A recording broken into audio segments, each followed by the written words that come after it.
Bueno, y buenos días, estimadas autoridades de la Universidad Pedagógica Nacional Francisco Morazán, estimados docentes, estudiantes universitarios y estudiantes de nuestro Centro de Investigación e Innovación Educativa,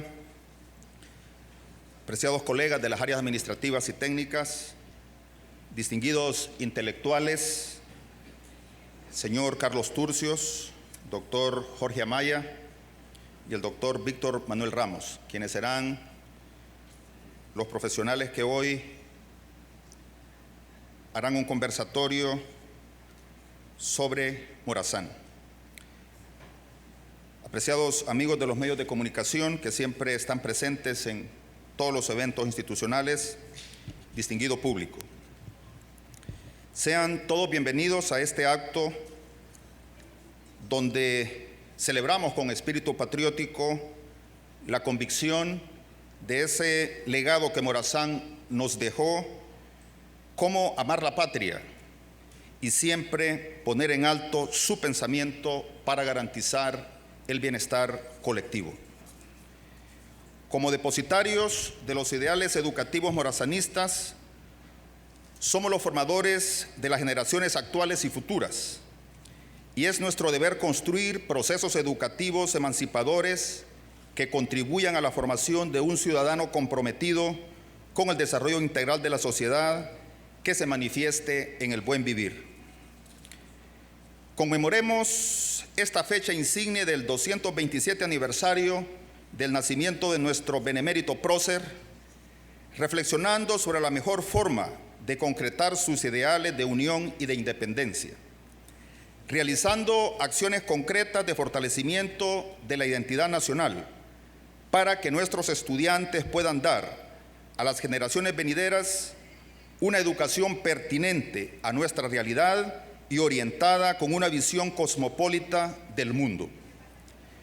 Nuestra institución, en su ideario pedagógico, recoge las ideas plasmadas por Morazán en el primer decreto sobre la educación nacional emitido el 9 de junio del año de 1830, que constituye la primera ley de educación del Estado de Honduras, de puño y letra del héroe visionario que en ese entonces era el jefe de Estado.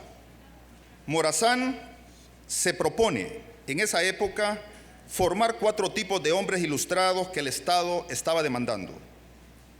Hombres ilustrados para dictar las leyes del pueblo centroamericano, para dirigir los destinos de la patria, para dirimir las diferencias domésticas, y hombres ilustrados para defender la independencia, la integridad de la nación y las libertades públicas. Nosotros, desde la realidad de nuestro país, podemos seguir honrando los grandes legados y las magníficas ideas pedagógicas de Francisco Morazán, luchando por una educación pública de calidad, laica y gratuita, que fortalezca la identidad nacional. Ese es nuestro deber como educadores. Hay que continuar nuestra tarea con entusiasmo y con convicción. Y para mantener una reflexión permanente de las ideas pedagógicas morazanistas, es que hoy nos honra la presencia de estos 3 respetables intelectuales hondureños que, en un conversatorio, nos permitirán conocer sus puntos de vista actuales sobre el pensamiento pedagógico de Francisco Morazán. Quiero agradecerles a todos su presencia, ya que con ella están honrando el espíritu de Morazán en la lucha por una educación de calidad. Sean todos bienvenidos y que disfruten del conversatorio.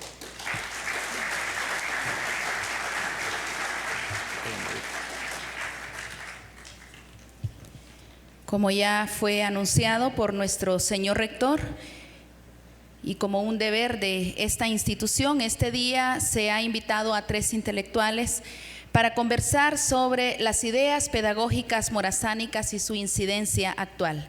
Doy la bienvenida al abogado Carlos Turcios,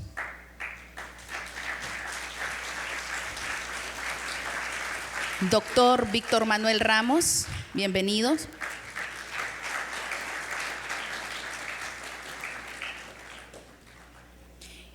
Y nuestro colega, el doctor Jorge Alberto Amaya.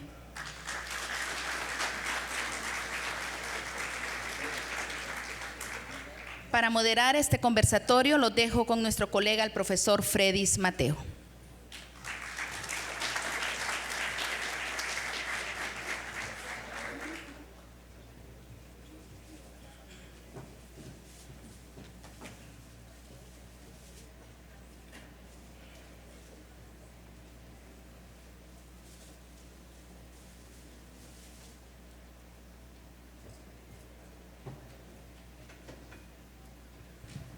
Muy buenos días, autoridades de la Universidad Pedagógica Nacional, público asistente e invitados de honor a este conversatorio sobre las ideas morazánicas, cuyo propósito es generar un espacio de análisis y reflexión de las acciones educativas y humanísticas de José Francisco Morazán Quesada en condición de educador y padre libertador de la patria grande.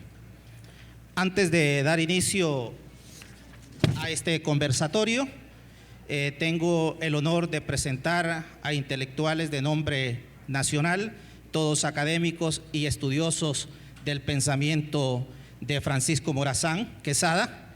Es así que tenemos a doctor Víctor Manuel Ramos, un aplauso para él, por favor.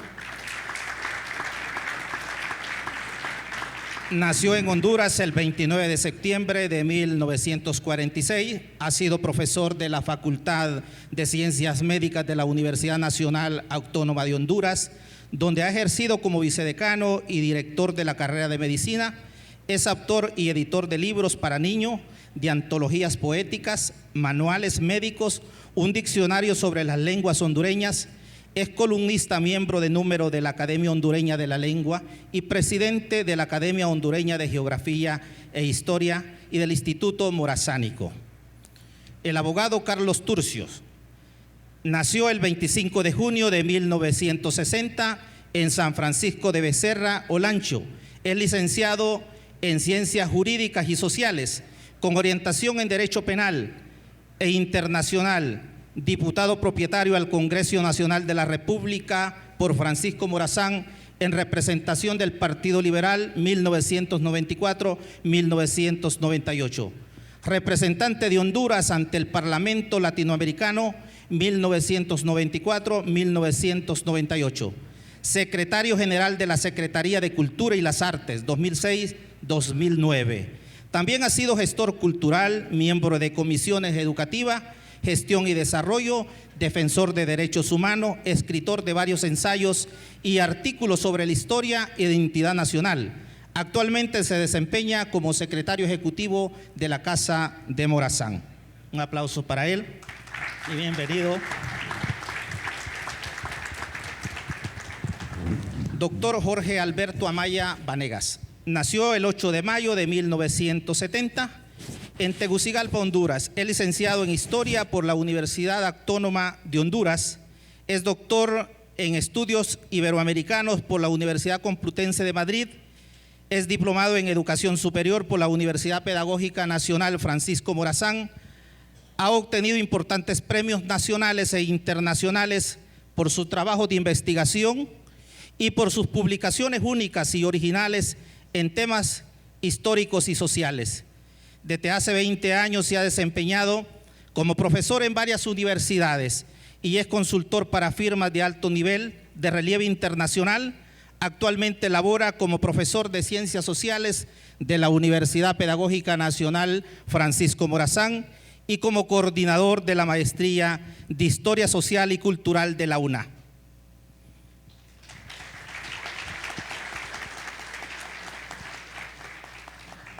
La metodología de este conversatorio será por medio de una ronda de preguntas para que cada uno de ustedes haga sus respectivos comentarios.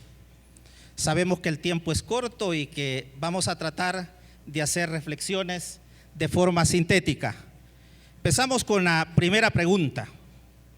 ¿Cuáles son las principales ideas pedagógicas implementadas por Morazán en su proyecto educativo? Antes de mencionar estas ideas pedagógicas, cedo la palabra al abogado Carlos Turcio para que nos dé el contexto histórico de cómo surgen estas ideas pedagógicas de Morazán y en quién se inspira para poderlas implementar. Muy buenos días.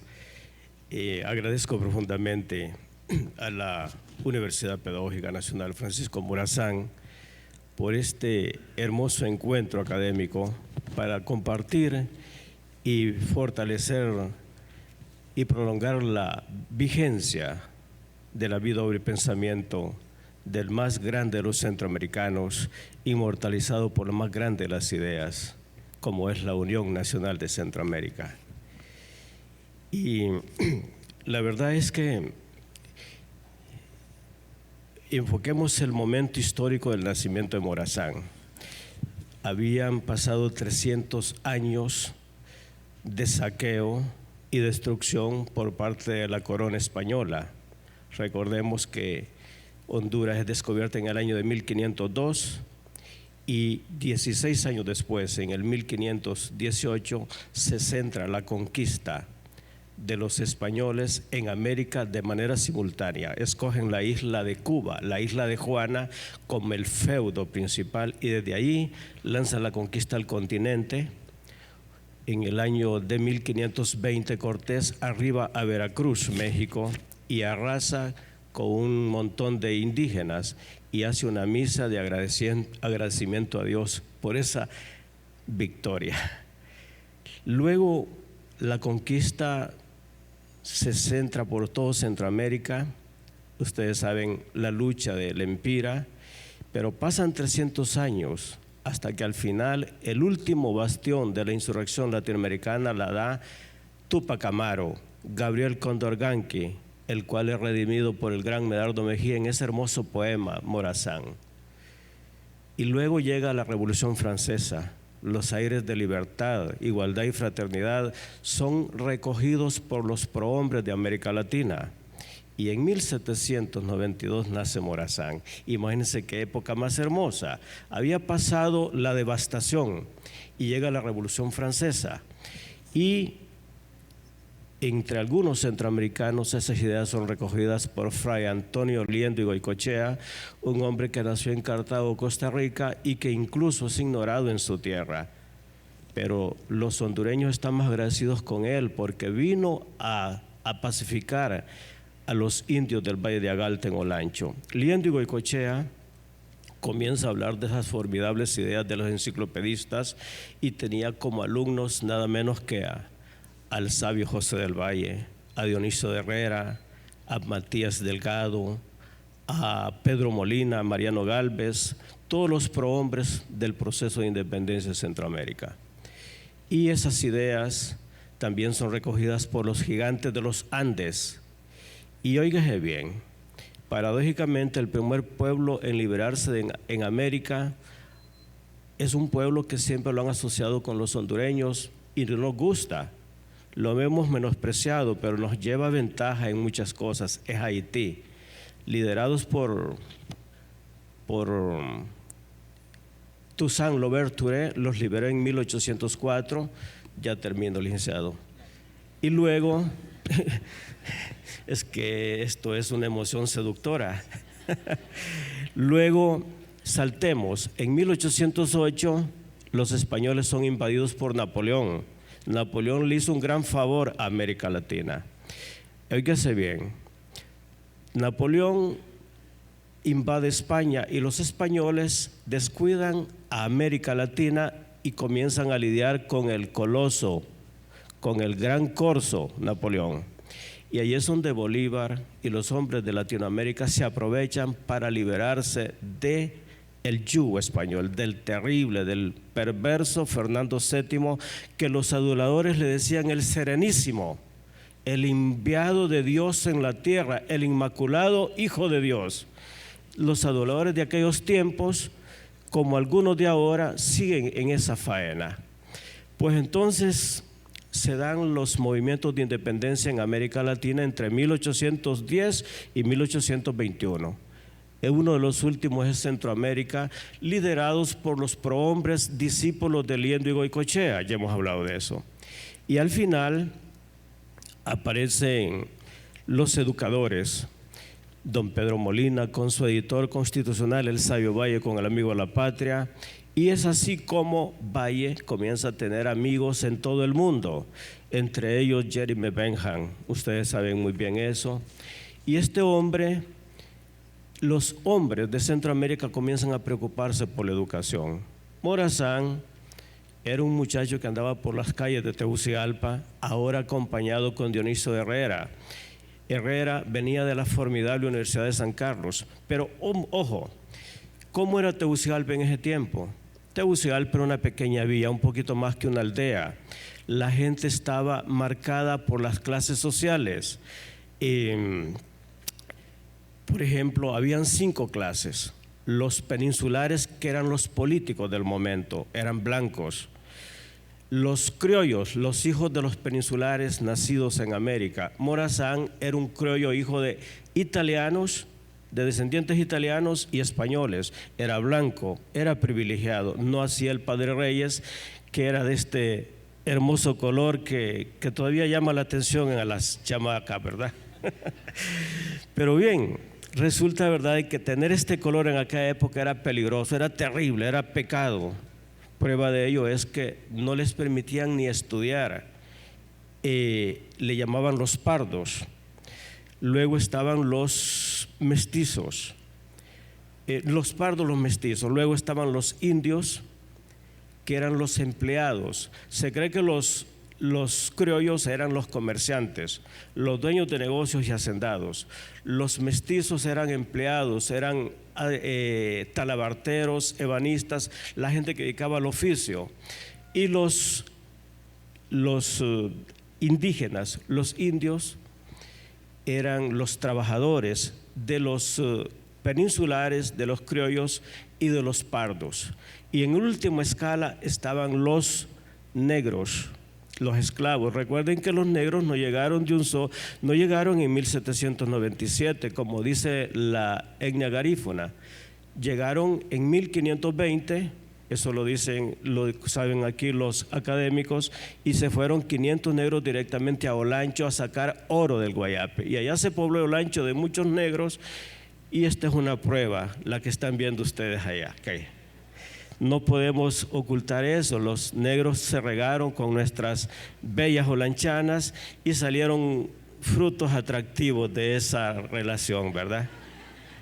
Pues bien, ¿cómo surgen las ideas pedagógicas de Morazán? Pues hay que reconocer que Morazán al principio no era muy tomado en cuenta por el talento centroamericano. Lo miraban como un guerrero, como un hombre, como un estratega. El genio de Centroamérica era el sabio José del Valle. Él tenía excelente relación con el mundo. Y entonces resulta que Valle perdió 2 veces las elecciones. La primera la ganó en 1825, esa la robaron, ustedes saben, y luego participa en 1830 y la gana Morazán. Era una figura ya gigante. Morazán ya había entrado triunfalmente a Guatemala en abril de 1829. Había regresado a Honduras, retoma la jefatura de Estado y desde Honduras comienza a brillar en Centroamérica y es electo presidente de Centroamérica.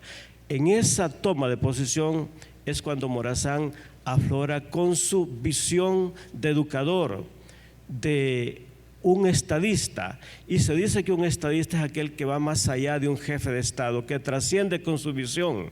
Eso lo hizo Morazán y habla de la educación popular. Decía, ¿verdad?, que la educación popular le iba a poner a tono. Y es cuando separa también la iglesia del Estado. Recordemos que la iglesia era la que controlaba la educación. Dice John Stephen que las mujeres de Centroamérica solo pasaban en 2 lugares, en las cocinas y en la iglesia. Era prohibido para ellas la educación porque se llenaban de pecado. Por eso los intelectuales en la casa de Morazán, pintores, han puesto a la mujer invisible a sus ojos ante los libros. Pero bien, creo que el gran logro que tuvo Morazán es separar la iglesia del Estado, crear el laicismo, doctor, y después de eso, como dice con buen criterio el doctor Vigilio Maradiaga, Morazán fue un maestro por excelencia. En todas sus actuaciones, Morazán se comportó como un verdadero maestro. Pero recordemos que tuvo 3 terribles enemigos que todavía están vigentes y que todavía siguen arañando en su corazón: la ignorancia, la superstición y el fanatismo. Desde aquella época hasta ahora jugaron un papel muy importante y lo siguen haciendo. Nos vamos a quedar ahí porque ya me queda viendo mal el licenciado Freddy, ¿verdad? Seguimos. Muchas gracias al abogado Carlos Turcio por esa forma agradable de narrar la historia y de dar esos antecedentes sobre cómo surgieron esas ideas morazánicas sobre la educación. Así que le cedemos la palabra al doctor Ramos para que nos pueda decir qué ideas pedagógicas implementó Morazán. Muchas gracias. Yo creo que hay que comenzar diciendo que la vida de Francisco Morazán es una lección pedagógica en la que deben abrevarse sobre todo los jóvenes. Morazán se interesó por la educación. Acordémonos que él se hace un hombre destacado, un intelectual de primera, conocedor de las ideas más avanzadas de la época, sin tener la posibilidad de asistir a una escuela. Es decir, que él aprende a leer y escribir con los esfuerzos de sus parientes en casa, y luego se abreva en el enciclopedismo, en las ideas libertarias de la Revolución Francesa, en la escribanía de León Vázquez y en la biblioteca de Dionisio de Herrera. Y entonces él se entera, se da cuenta perfectamente de que un pueblo ignorante, que con un pueblo ignorante no se puede ir adelante, no se puede consolidar una república, un Estado que garantice los derechos y las libertades del pueblo. Por eso, desde muy joven, siendo funcionario de la alcaldía de Tegucigalpa y luego de la jefatura de Estado de Honduras con Dionisio de Herrera, muestra inquietudes para impulsar el desarrollo educativo. Además de lo que decía mi compañero, todavía no hemos borrado esa herencia promonárquica, que a las niñas les decimos princesas. ¿Qué princesas ni qué nada? Las niñas son bellas, no son princesas. Y a las mujeres les dicen príncipes a sus novios y princesas a las novias, después de que se casan viejo y vieja, por supuesto. Pero Morazán nos mandaba y nos dijo en una ocasión: ni el oro del Guayape ni las perlas del Golfo de Nicoya volverán a adornar coronas monárquicas. Que hay que irnos borrando de esas cosas, porque es un lastre. Y Morazán, yo creo que, bueno, desde el inicio él planteó ideas fundamentales sobre la educación. Primero, y además actuó, convirtió los conventos en escuelas. Proclamó la educación obligatoria, gratuita y laica, que todavía no lo hemos cumplido, porque en Honduras hay más escuelas y universidades privadas que escuelas públicas. Y es una escuela diferencial, porque los pobres van a las públicas y los ricos van a las escuelas, en donde les enseñan no a querer a Honduras, sino a querer a un amo extranjero. Cuando proclama la enseñanza gratuita y obligatoria, Morazán nos hizo un llamado y dijo una cosa extraordinaria. Dijo: todas las libertades son posibles y hay que garantizarlas, menos una, la libertad de ser ignorante. Esa hay que combatirla a como dé lugar. Posteriormente, ya cuando asume la presidencia federal, Morazán, porque Morazán fundamentalmente se interesa por la enseñanza popular. Él decía, hay que enseñar a la gente a cuidar sus libertades, a que piense, a que se dé cuenta de la necesidad de conservar la independencia, la paz, el progreso, el desarrollo, y eso solo es posible a través de la escuela. Pero como dijo el señor rector, también sabía que era necesario formar otro tipo de personajes, de profesionales, para que dirigieran el Estado, para que defendieran la integridad territorial, para que enseñaran en las escuelas, porque fíjense que Morazán, estaba viendo en los textos que he leído, también se preocupó por el salario de los profesores, tuvo esa inquietud. En los colegios profesionales deberían de recoger esa bandera para luchar con más encono por una vida más digna. Y en Guatemala unió el Colegio de Abogados, unió la universidad y el protomedicato, que era la Facultad de Medicina, en una sola institución que fue la Academia de Ciencias. Es decir, que sus preocupaciones no solo eran en el nivel básico de la enseñanza, sino que también en la enseñanza superior.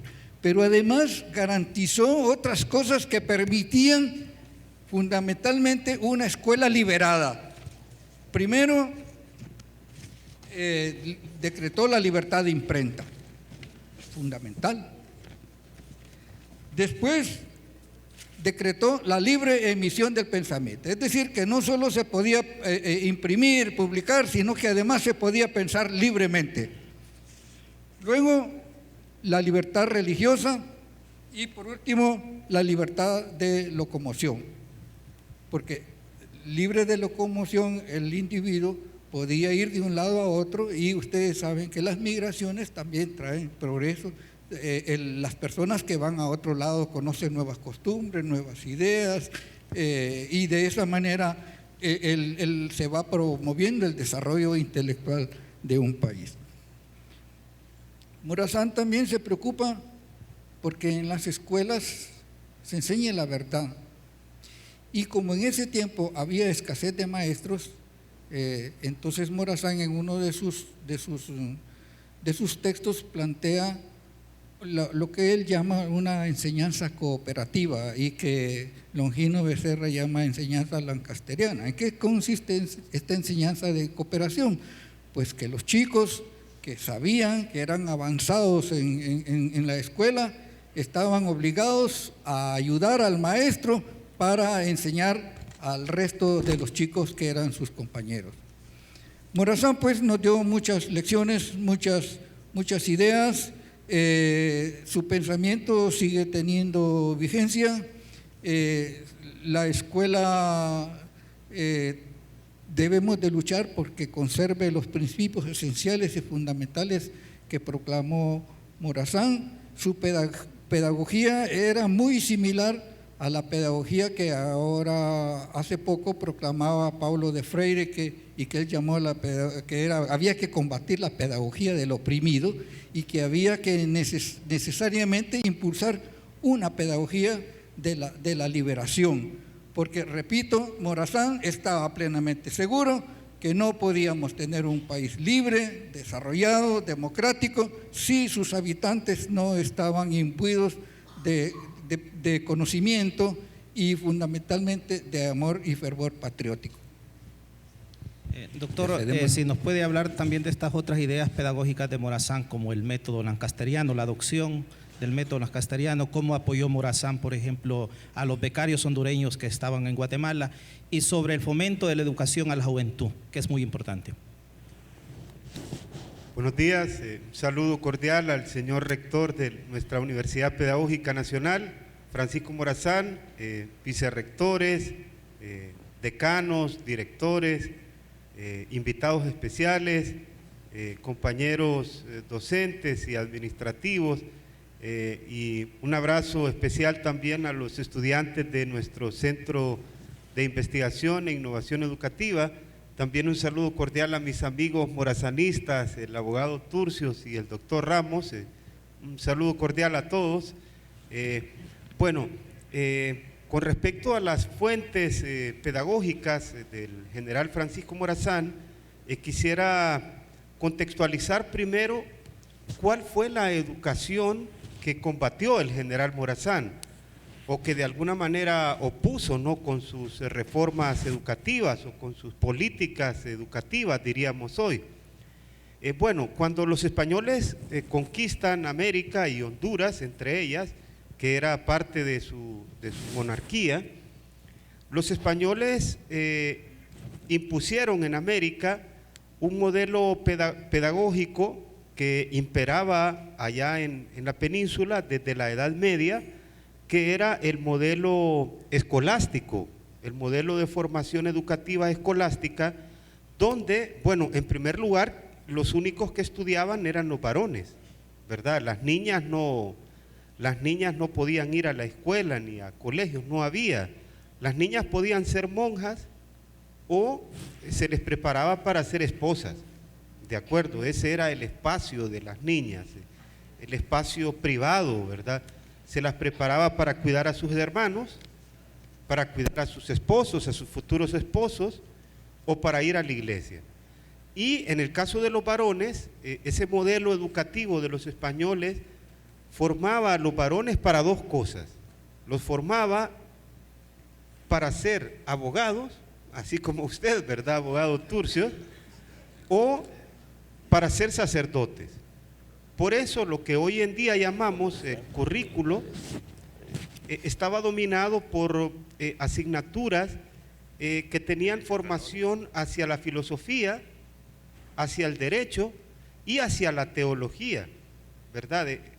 En la escuela los niños estudiaban el catecismo, estudiaban la historia de los santos, por ejemplo, o la historia de la iglesia. De modo que lo que se formaba fundamentalmente era como burócratas, ¿no? Gente para trabajar en el gobierno español o bien para trabajar para la iglesia. Había, por lo tanto, poca formación para lo que en aquel entonces llamaban las artes liberales, los oficios, ¿no?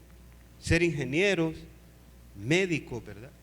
Y sobre todo, la naturaleza de ese modelo pedagógico era ortodoxa, ¿de acuerdo? Ahí solamente se enseñaba lo que importaba e interesaba a la monarquía o a la iglesia. Por tanto, había cosas prohibidas, se prohibían los libros, por ejemplo. Recuerdo que la Universidad Pedagógica me publicó hace varios años un libro que aborda ese aspecto, los libros prohibidos en Honduras. ¿Qué literatura era prohibida? Había mucha literatura prohibida, no se permitía a la gente leer cualquier cosa como hoy en día. Ese era el modelo pedagógico que imperó hasta que Centroamérica se independizó. Cuando se instalan entonces los independentistas que nos dieron república, Morazán y José Cecilio del Valle y Dionisio de Herrera y otros héroes de la patria, nos legaron un nuevo modelo pedagógico. Y fundamentalmente creo yo que es lo que apuntaba al principio de mi intervención, es que el modelo pedagógico de Morazán creo que se nutrió de dos fuentes importantes. Una de ellas, por supuesto, ya la comentaron los compañeros, fue la filosofía de la Ilustración francesa, que tenía los postulados de libertad, igualdad y fraternidad. Es decir, lo que importaba era formar a la persona para que fuera libre, para que fuera ciudadana. Y dos, también desde ese modelo pedagógico interesaba formar a los niños y a los adolescentes en una escuela que les diera oficios útiles. Ahora lo que importaba era formar ingenieros, ingenieros para que hicieran, por ejemplo, las obras públicas de la patria, doctores para que curaran las enfermedades que padecía el pueblo.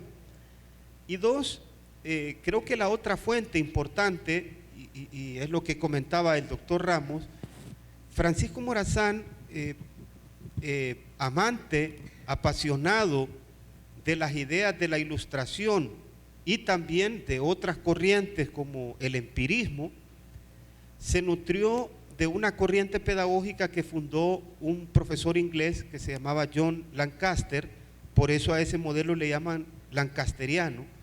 Que, miren qué interesante, solo quiero contextualizarlo con la Honduras de hoy. Ese modelo de ese profesor Lancaster establecía que la gente se tiene que educar para ser libre, por tanto, la educación en el aula debe ser democrática.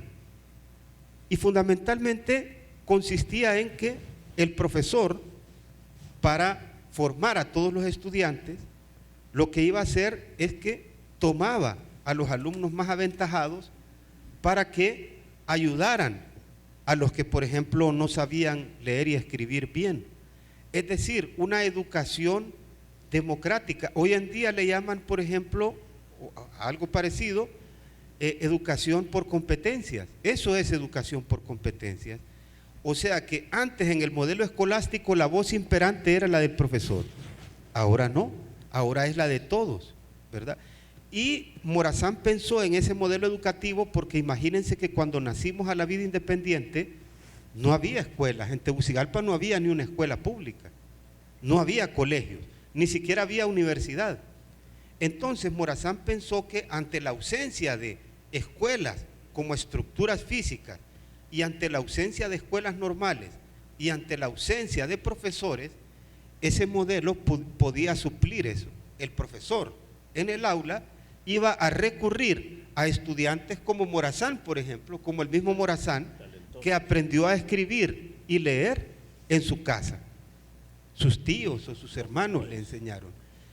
Y entonces el profesor, con niños aventajados, así como Morazán, y con otra niña, le iba a enseñar a los que venían desde su casa sin saber leer y escribir.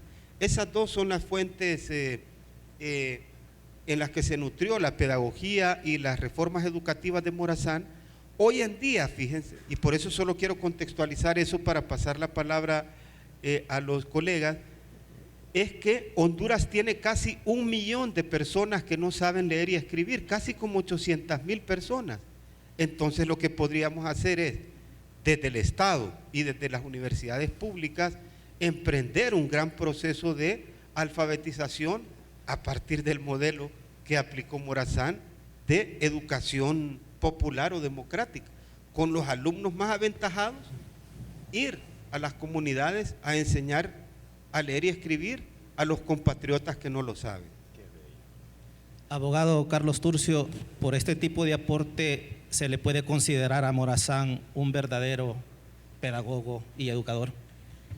Sí, en efecto, toda la obra de Morazán está impregnada de eso. Fíjense que yo quiero un pequeño comercial. Yo quiero felicitar a la Universidad Pedagógica Nacional por este hermoso encuentro. Creo que es la única universidad de Honduras que le hace justicia a Morazán, no solo porque lleva su nombre, sino porque los profesionales universitarios que salen de la Universidad Pedagógica son verdaderos pedagogos, son gente que van a tener frente a ellos millones y son efecto multiplicador, son guerreros. Ojalá que otras universidades imitaran este ejemplo digno de la Universidad Pedagógica y que esa llama, señor rector, no muera, sino que más bien se fortalezca. Yo quiero proponer a la Universidad Pedagógica Nacional Francisco Morazán que difundamos 5 documentos gigantes de Morazán, que fue su parte fundamental. Imagínense el primer documento que escribió Morazán, donde exhibe su vocación como educador, como un maestro, como lo dice el doctor Maradiaga, es esa réplica al Padre Reyes. Hace un recorrido histórico de primer orden y en esa réplica al Padre Reyes, Morazán da a conocer todas las obras que él le sirvieron de ilustración. Imagínense que Morazán estudió a los grandes enciclopedistas, a Montesquieu con su Espíritu de las Leyes, o como él le llamaba, esplendor o miseria de la ley. Así le llamaba Montesquieu a su libro. Ese contrato social que todos los gobernantes han querido imitar como un pacto entre gobernantes y gobernados, pero que nunca lo han logrado. Morazán lo hizo. Morazán hizo un pacto social en 1830 y lo repitió en 1834. Ese Leviatán de Tomahawk es ese formidable monstruo del que habla Tomahawk, Morazán lo supo apaciguar. Ese ensayo del gobierno civil de John Locke, Morazán se lo sabía de memoria. Y no digamos, ¿verdad?, la República. Esos hermosos libros que escribió Aristóteles, esos tesoros que escribió Homero, la Ilíada y la Odisea, y ese tesoro de Virgilio, la Eneida, la Divina Comedia de Dante Alighieri. Ustedes saben que hemos hablado de que Dante en esa Divina Comedia se vengó de sus amigos, de sus enemigos, de todos aquellos que le caían mal. Los mandaba a los enemigos al infierno, a los que medio apreciaba los mandaba al purgatorio, y a gente como la que él amaba, como Beatriz, las mandaba al cielo. Y imagínense si Dante estuviera en estos momentos, ¿a cuántos nos mandaría al infierno, verdad? Pero bien, entonces ese método educativo lancasteriano del que habla el doctor Amaya fue una iniciativa que le propuso el mismo Sabio Valle, doctor. Imagínense que ese método se lo recomendó Jeremy Bentham al Sabio Valle, y Valle lo quiso poner en práctica en 1825. Le robaron la presidencia al Sabio Valle en 1825, todos sabemos, y al principio Valle no le daba importancia a Morazán, pero vienen los consejos y los testimonios de Herrera y de sus dos hermanos Próspero y José Justo, que le decían: ese provinciano de Tegucigalpa es valioso, ahí lo vas a ir viendo. Valle de Tegucigalpa va a salir algo bueno, sí, ya lo vas a ver, le dijeron. Y Valle, como le dice Medardo Mejía, a Inglaterra. Valle no aceptó, entonces mandó a Marshal Cebadúa, aquel traicionó a Centroamérica, y después manda a Próspero de Herrera. Pero bien, repito, el señor rector y a las autoridades, esa réplica al Padre Reyes es el primer documento importante de Morazán. Ahí está todo el recorrido histórico y la grandeza con que él ve incluso a la iglesia. Él dijo que la iglesia era un cuerpo el cual debía de mantenerse puro, y él lo purificó expulsando a 91 sacerdotes que eran unos picaritos que estaban vendiendo la sangre de Cristo libreada, como lo han hecho en todos los tiempos. Ustedes saben muy bien. Hay buenos cristianos que merecen nuestro respeto, pero hay algunos picaritos que siguen vendiendo la sangre del Señor libreada todos los días, tanto de una y de otra iglesia, y que todos los conocemos. Sin embargo, Morazán estaba bien claro en eso y respetaba la presencia de Cristo. Si Cristo viniera, creo que volvería a sacar a los mercaderes del templo, ¿verdad? Pero bien, otro documento importante, las memorias de Morazán. Él hace una relación histórica, está enseñando, está ilustrando en sus memorias. Está indignado, muy molesto, pero supo controlar sus emociones y aclara todos los conceptos donde los malos como Arce y Montúfar Coronado le señalaban. Y ese gran documento formidable que está vigente, ese manifiesto de David, que es hermoso, es el primer documento que deberíamos de leer, y su testamento y sus cartas personales. Yo le pido a la Universidad Pedagógica que publiquemos con la Casa de Morazán, esos son 5 documentos, nos queda uno, que es Morazán de Medardo Mejía. Ahí está la historia de Morazán, de Honduras, de Centroamérica y de América Latina. Ese hermoso tesoro, ese hermoso poema en prosa, que quiero hacerle justicia al doctor Víctor Ramos, que lo publicó en un hermoso poemario en 1984, doctor, y que es dictado por la Universidad Pedagógica en 1984, que es algo, ¿verdad?, que ha servido de mucho a los estudiosos morazanistas.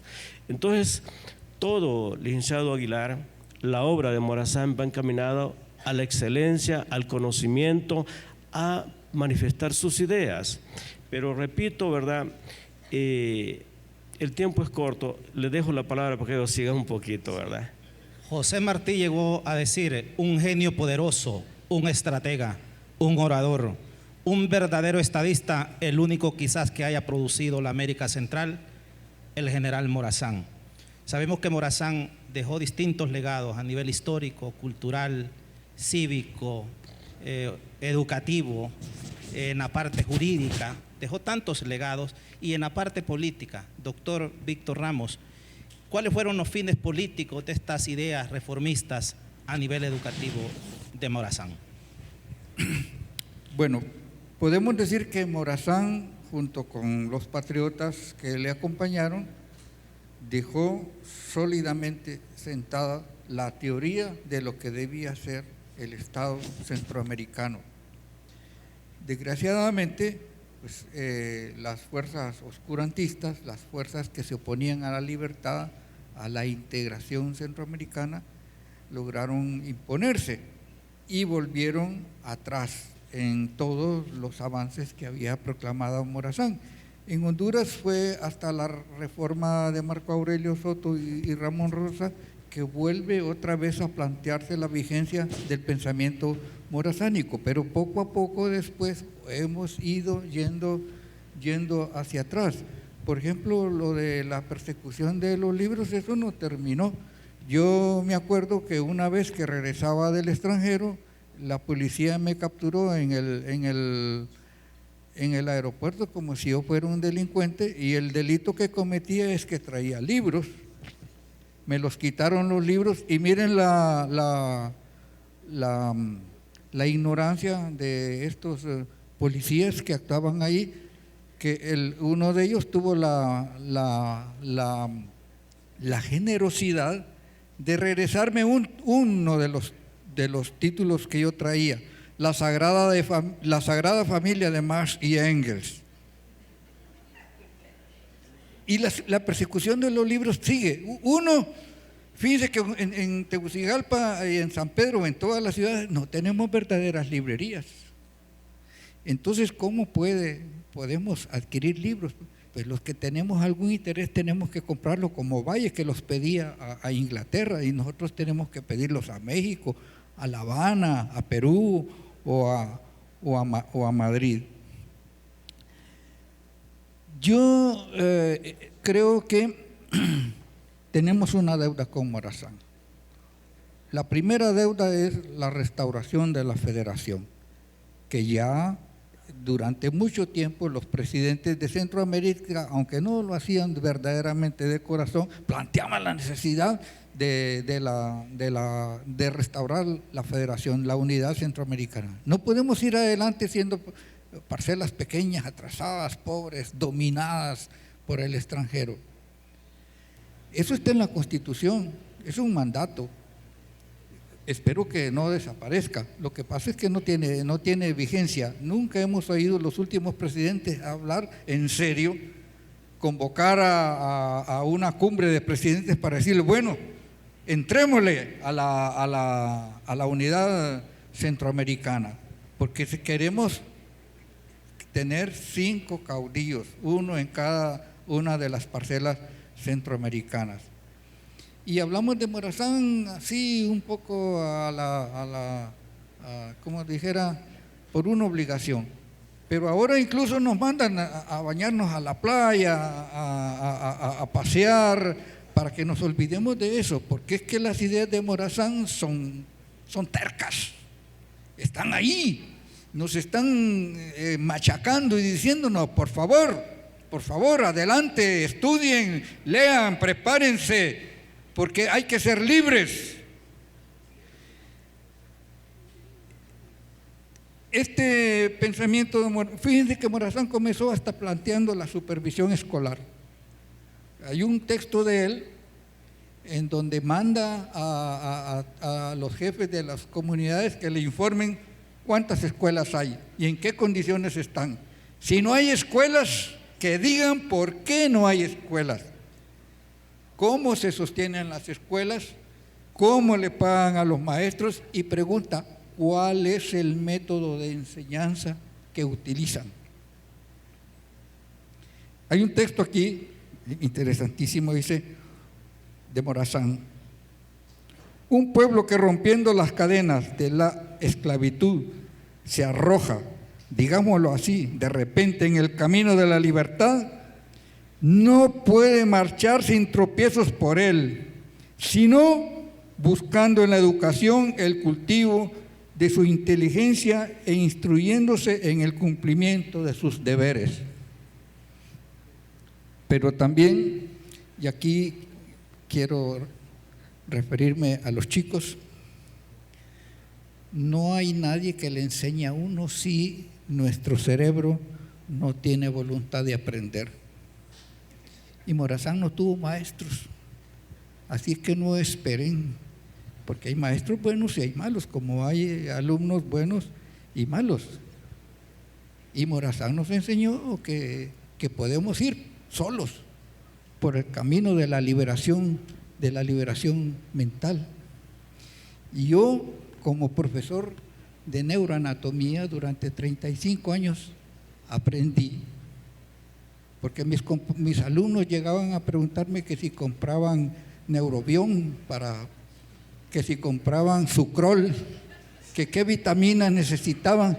Les dije yo, calma, llegará el momento en que yo les pueda dar un jarabe de neuroanatomía, y si lo prefieren inyectado, no. Es el esfuerzo propio. El cerebro es la maravilla que tenemos, que nos permite percibir la realidad e interpretarla. ¿Y cuál es la mejor manera de percibir la realidad concreta, la realidad real, para hacer, pues, estudiando, leyendo, informándose, en vez de estar con el teléfono? Porque ahora ya el teléfono se ha convertido en una enfermedad. Incluso en China ya crearon clínicas para desintoxicar a los chicos. Los libros, son los libros el verdadero abrevadero. Y Morazán lo hizo. Y si Morazán lo hizo, ¿por qué no lo pueden hacer ustedes? Entonces, tenemos deudas para poner en vigencia el pensamiento morazánico, que es la ruta, la verdadera ruta que nos llevará a la auténtica independencia y la auténtica libertad. Ya Morazán lo dijo, todas las libertades, lo repito, son permitidas, menos la de ser ignorante, porque un pueblo de ignorantes no puede ir adelante. Y yo les voy a decir una cosa, yo estuve 35 años en la facultad, y en los últimos años fui viendo un deterioro casi absoluto, a tal grado que al final los alumnos que yo tenía, muchos de ellos no sabían ni leer ni escribir en el 4º año de la Facultad de Medicina. No sabían qué era diámetro, no sabían qué era un cono. Cuando yo les dije la médula espinal tiene la fórmula de un cono, y le pregunté ¿qué es cono? A uno me dijo, es una cosa de galleta con helado que se come. Entonces, ¿cómo pueden entender las cosas si no tienen el instrumento esencial que es el lenguaje? Si no leen, si no estudian, si se olvidan de que Morazán nos dio el extraordinario ejemplo de transformarse en el alma y el espíritu de Centroamérica, como dijo Álvaro Contreras, él solo, por su propio esfuerzo, acudiendo él solo a los libros. Y es justa el camino que ustedes, que ahora lucen ese tan bello uniforme de escolares, deben de seguir. Nosotros, cuando somos estudiantes y como personas, tenemos que ser buenos a pesar de los profesores. Porque cuando ustedes dicen, a mí me aplazaron porque el profesor no servía, no, mentira, el que no sirve es uno. Porque el profesor ya aprendió, ya se graduó, está ganando su sueldo. El que tiene que aprender, aunque el profesor no sea bueno, es uno, porque si no, nos lleva a San Quintín. Entonces no podemos olvidar que Morazán nos dio lecciones, que Morazán fue un extraordinario patricio que mereció el elogio de Martí, llamado también el apóstol de América, y de muchos extraordinarios figuras del continente. Yo tengo un ensayo extraordinario escrito por un brasileiros. En el frontón de la Biblioteca de La Habana está el nombre de Morazán, no será por gusto que está allí. Los salvadoreños adoran a Morazán. Nosotros ahora queremos olvidarlo y eso no es posible. Y por eso habemos muchos, no pocos, incluida la dirigencia de esta universidad, que vamos a estar con el mazo dándole hasta que ustedes, los jóvenes, se den cuenta que tienen que aprender, que tienen que estudiar, que tienen que seguir adelante para cumplir con las aspiraciones de Morazán de ser libres para siempre.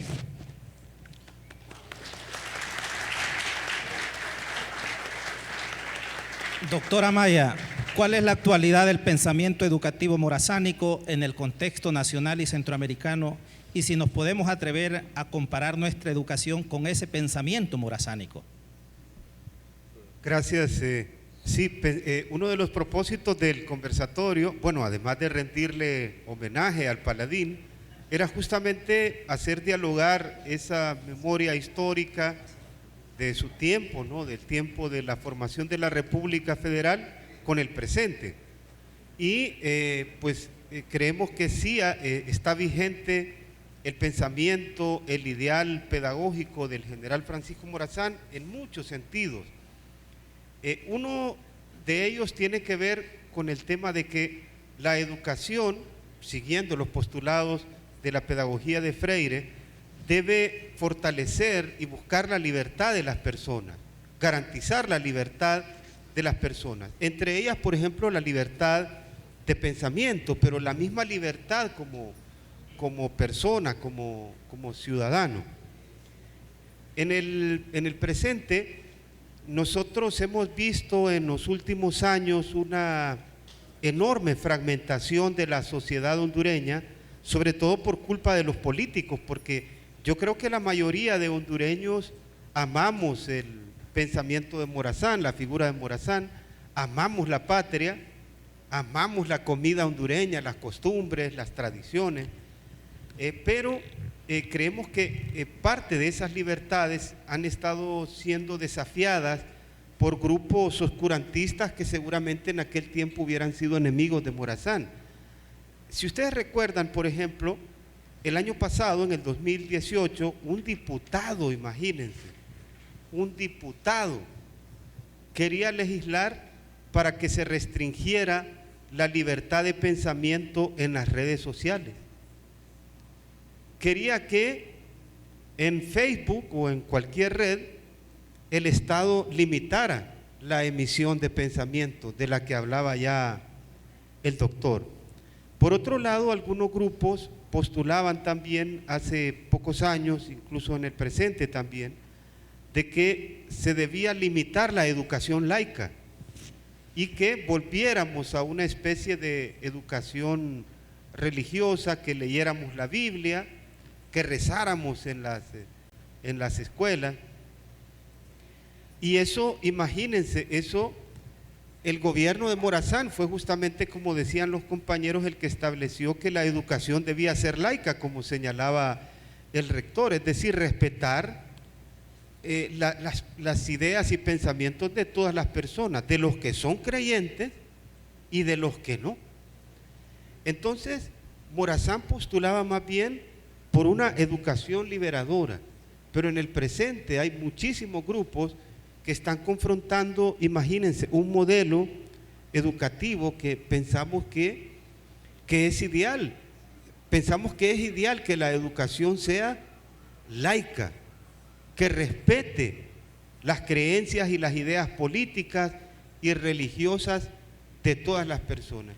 De modo que pensamos que sí tiene mucha vigencia el pensamiento, la política educativa de Morazán, en el sentido que las escuelas del gobierno de la República deben ser laicas.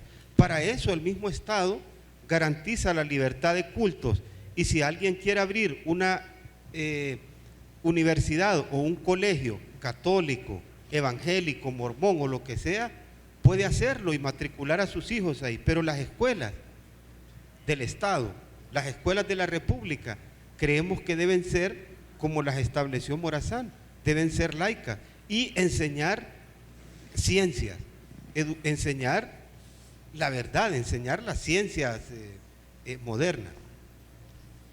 Como cierre a este conversatorio, podemos decir que tenemos retos como Universidad Pedagógica Nacional en el marco de la celebración del Bicentenario, conmemoración del Bicentenario de la Independencia, donde deben establecerse líneas estratégicas para la recuperación y difusión del pensamiento morazánico y así seguir aprendiendo y reflexionando sobre este diario morazánico y sobre todo los maestros comprometidos para llevarlo y extenderlo a las aulas de clase. Es así que en nombre del señor rector Hermes Aldubín Díaz, bueno, si no, todavía tiene la palabra final. Porque para cerrar. yo quiero insistir en los muchachos.